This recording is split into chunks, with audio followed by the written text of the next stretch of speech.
Bonjour à tous. Faut-il dire à la personne que nous quittons qu'il y a une tierce personne? La réponse est non, et je vais vous dire pourquoi. Quand nous sommes en fin de relation, il se peut que le deuil soit fait pendant la relation et que du coup, il y ait de la place pour une autre rencontre. Du coup, voilà, vous vous sentez fort ou forte et vous partez avec une autre personne, mais pas à cause de l'autre personne. Et du coup, vous vous sentez fort ou forte et vous vous dites, oui, je vais lui dire la vérité, je m'en fiche. C'est là où ça commence à se compliquer.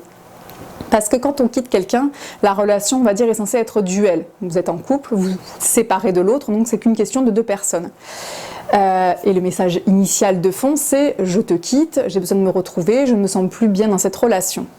Quand vous dites qu'il y a un tiers, l'autre va complètement annuler le message initial parce qu'il n'est pas passé.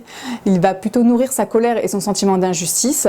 On m'a volé ma moitié et je vais me battre et ça va pas se passer comme ça et ça va alimenter une rancœur, une violence interne parce que l'ego sera complètement abîmé, il sera à vif, sans compter que la personne qui a été trompée ou qui a été quittée a souvent le statut de victime, comme si elle n'était pas actrice de la relation et du coup on l'a, oh le pauvre, la pauvre, voilà, il y a un petit côté un peu humiliant parfois et du coup ça va raviver encore plus cette colère chez la personne quittée.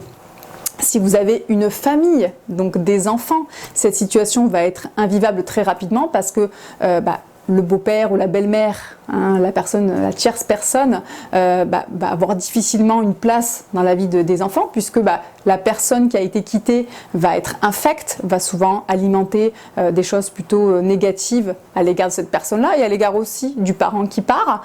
Maman, c'est vraiment une pute, elle est partie, elle a osé vous laisser, voilà, elle a un autre homme dans sa vie. Ou papa, tu sais quoi, il se tape sa poufiasse de secrétaire. Moi, je sais, je fais cliché.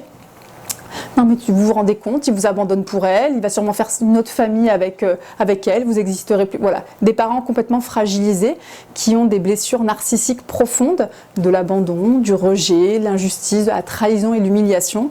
Et du coup, ne vont plus être en capacité d'être mentalement stables et vont polluer votre image, auprès de vos enfants, auprès de ce qu'il y a de plus cher.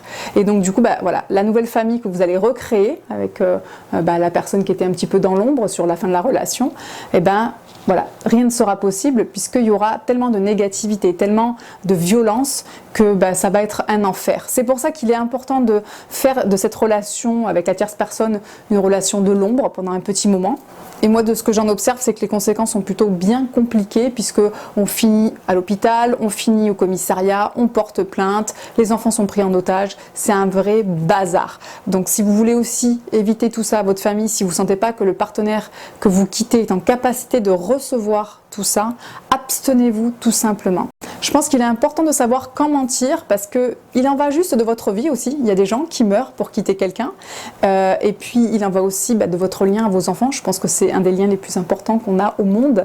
Donc il est important aussi de savoir qui on quitte et de savoir aussi avec qui on se met pour pouvoir penser que la rupture pourrait être douce, qu'importe les raisons et les conséquences de cette rupture.